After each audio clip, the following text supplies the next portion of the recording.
I am Hayden Panettiere, and we are here at the studio recording Until Dawn. My name is Rami Malek, and I played Josh. My name is Megan Martin. My name is Brett Dalton.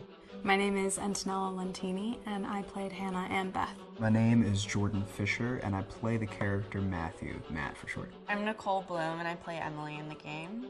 My name is Noah Fleiss. I am Galadriel Steinman, and I play Ashley.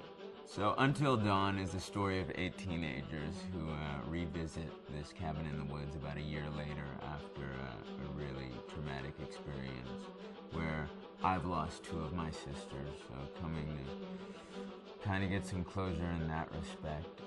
One of the things that Larry does really well is make these multi-layered characters, and I think for just the story in general, it follows the quintessential horror film plot lines, but the characters are so unique in themselves, and I think that's very cool. Oh, I hope this was the right thing to do. What? You know, getting everyone together on the anniversary. I mean, Josh seemed really pumped about us all doing something, didn't he? Yeah, no, he definitely did. I haven't seen him so excited about something in forever. Good, good.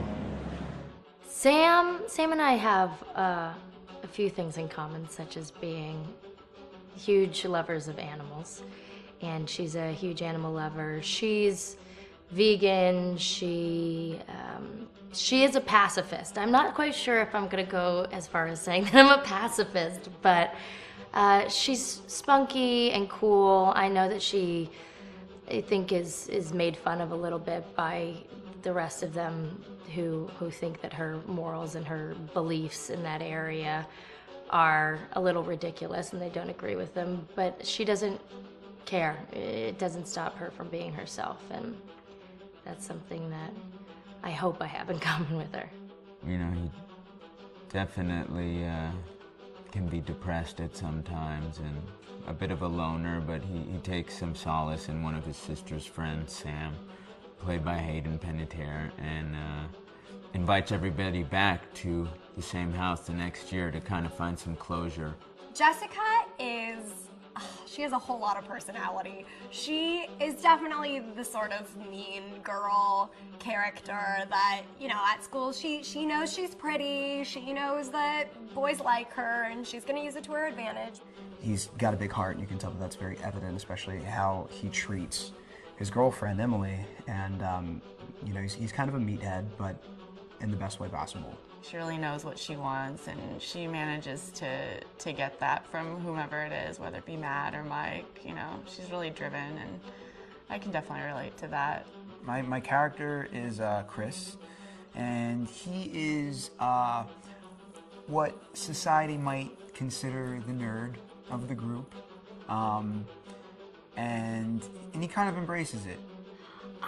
Ashley she's a little more serious than some of the other girls. She's definitely very intelligent and thoughtful. She kind of looks at the whole big picture of things. She's not quite as geeky as Chris, but they connect in a lot of ways. Mike is like the guy on campus. He's the class president who has some charm and has a brain, and I don't know, people seem to like Mike.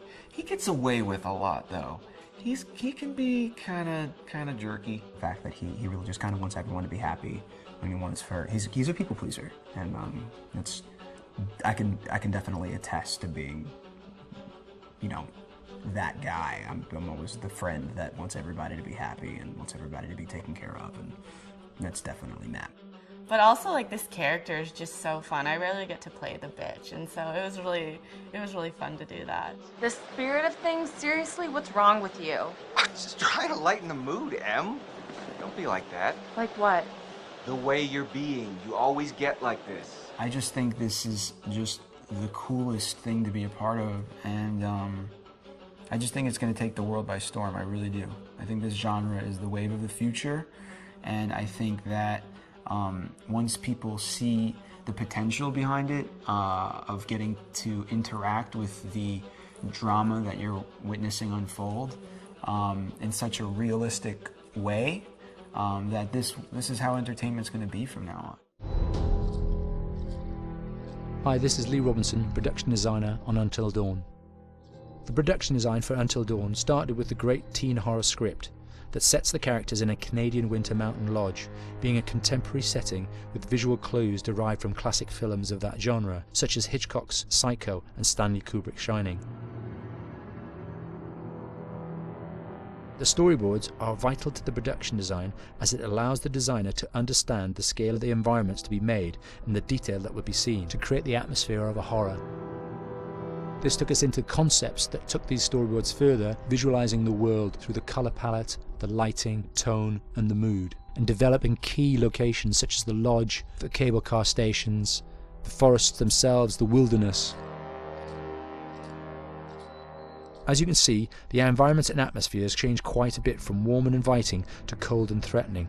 The Millionaire's Mountain Lodge was a key example. It was designed to be made from nearby stone and timber, embedding it into the landscape, with a contrasting and contemporary interior needing to be opulent and extravagant. We created dark and claustrophobic corridors with ominous and large open spaces, almost cathedral-like in size, and with huge structures to silhouette and dwarf the characters within, providing a labyrinth to explore and wander.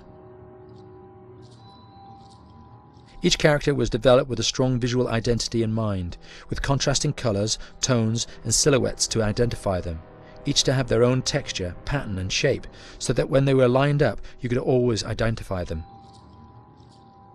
The costume designs allowed a range of clothes that would suit them for the cold winter weather, but also have an element of style and individualism, so that the audience could look at them and relate, recognizing themselves within them. A lady would like to cuddle up with her man by a nice cozy fire bathed in atmospheric mood lighting. Right.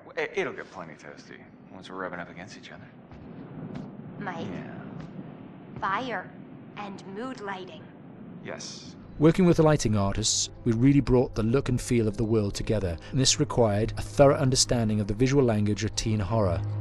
A key scene was where all the characters emerge out of the rear of the lodge chasing Hannah. A contrast is evident straight away from the exterior wilderness to the warmth of the lodge.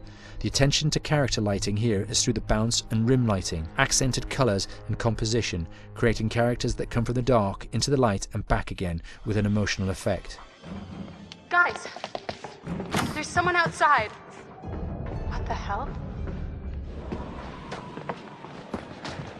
Hannah! What's going on? Where's my sister going? It's fine. She just can't take a joke. It was just a prank, Han. Hi, Larry. Hey, Graham. Hi, my name is Graham Resnick. I'm a filmmaker, writer, director, sound designer, and I started working with Larry Fessenden about 10, 15 years ago through my friend Ty West, who I grew up with, and have done a lot of sound design with on his films. And he was producing Ty's films at the time, and Ty introduced me to Larry. Larry produced my first feature, and we've written together on several projects. My name is Larry Fessenden. I'm a filmmaker. I run Glass Eye Pix, which is an independent production company out of New York. We make indie movies, a lot of scary movies as well. I got a call to audition to write this video game. And I called my pal Graham Resnick because Graham is a gamer, and while I thought I could offer something to the idea of writing this multi-branching story, I knew that I would want Graham's expertise as a lover of gameplay, since I guess games were started. So and just as a lover. And as a lover, yes. Just why there's so many sex jokes in the game. There was one Italian website that did say the Larry that's Fessenden right. and Graham Resnick, the two lovers behind Until Dawn. Come here. Maybe I know how to handle you too. I am definitely ready to be handled. So I wanted Graham by my side. Yeah, and we got the gig, and it's been an amazing ride. Oh, hell yeah. Oh my god. She's taking her shirt off. What? Oh my god. Matt, what are you doing here? Hannah. I'm sorry, Hannah. This all got out of hand, but... So in the game, the basic setup is that a year prior to the game's start, all these kids had gone up to a ski lodge that was owned by the parents of one of the kids. or a couple of the kids. And some of the teenagers played a prank on some of the other teenagers, and the terrible tragedy occurred when a few of them, 2 sisters, ran out into a blizzard, and were never seen from again.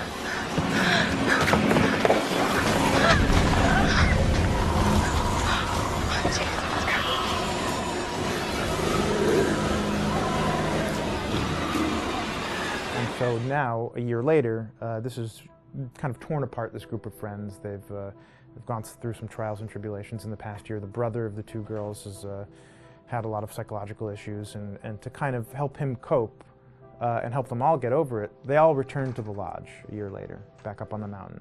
And the idea is to get over it, but... the healing does not begin.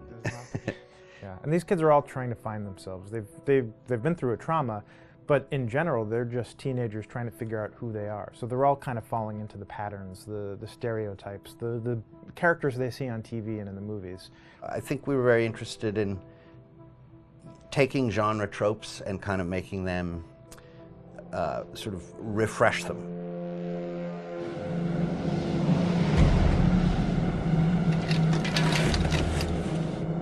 Hey, did you see that?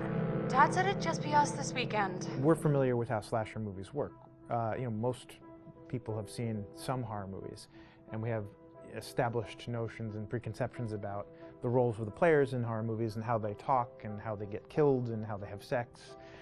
And to bring you into the game that way and then subvert a lot of those expectations was kind of our goal. They're haunted by some incident that happened in their past, which I think you pretty much figure out that that's going to have a role in their interaction.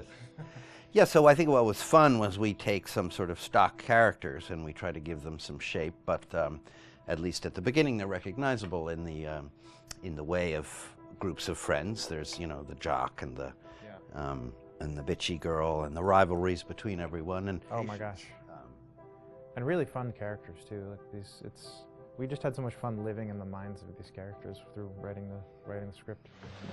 What do you think? Jesus! You know, it was fun. I think we were looking to get that kind of banter that you see both in movies, but also that you absolutely have with friends, and sort of those inside jokes. And of course, as writers and as friends ourselves, we sort of developed little tracks, and we try to give the characters that kind of vibe.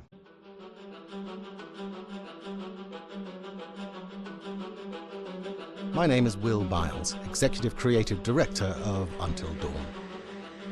The first part of getting a believable facial performance in-game is to capture, topographically, the actor's range of emotional expressions as separate versions of the same head. Every tiny nuance gets digitized and merged, effectively creating a model that can recreate every facial movement that the actor makes.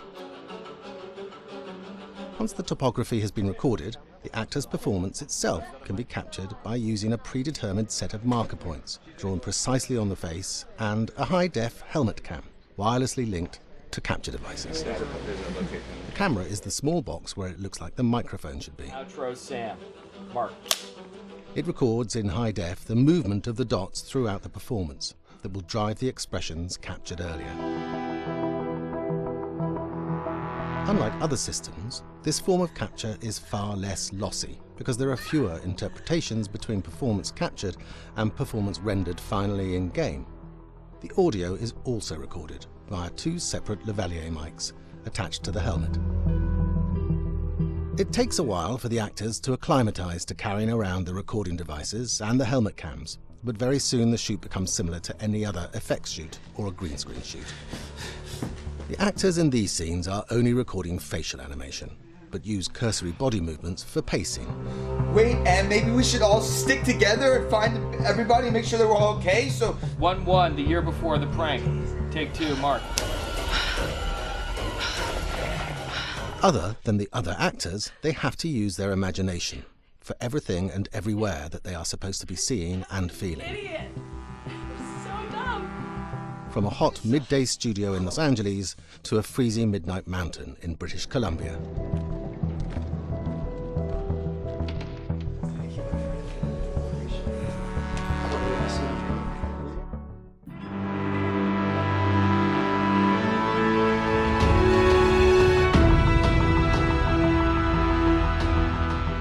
Until Dawn has a dynamic, ever-changing story, the facial performances and the body performances are recorded separately, with different systems.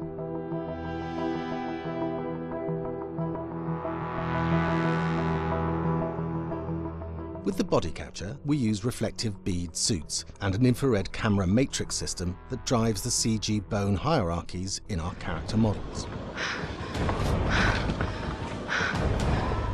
These performances cover everything from character locomotion, scene-specific performances and stunt work, most of which was recorded at studios in Pinewood and Shepperton, near London. Hannah! Hello? Combining all the elements seamlessly in the final game becomes a formidable editing and logistical task. Every variation, both physical and emotional, must be combined in these multi-edits. Scaffolding props have to stand in for the sets, because the hundreds of infrared cameras have to be able to see all of the reflective beads on the actor.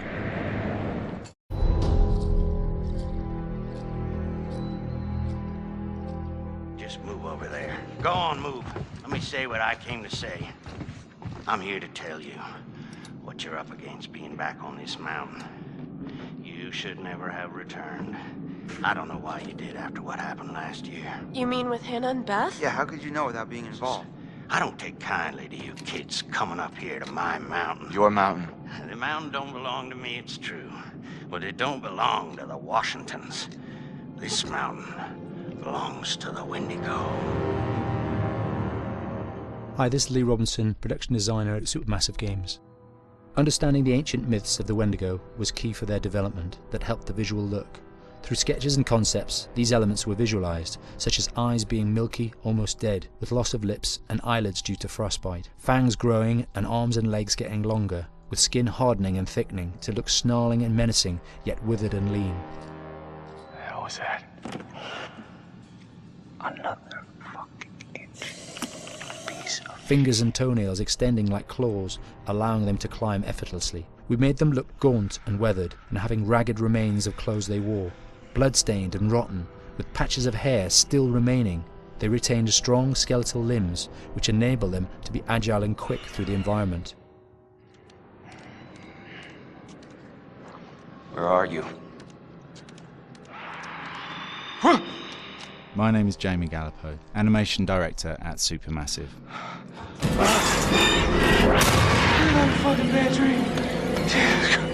The overall direction on the creature was to be very strong, to be extremely fast. We wanted a spider-like movement to the creature. 1 minute scampering to leaping and then crawling, almost instantaneous.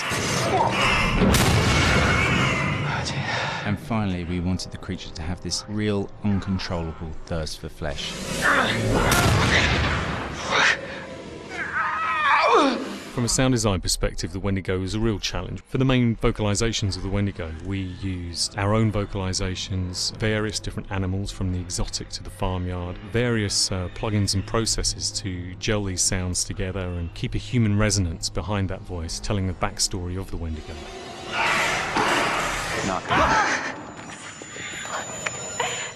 During the chase sequences, the anger of the Wendigo is felt by encircling breaths, screams and screeches that essentially chase you as you're being chased by the Wendigo.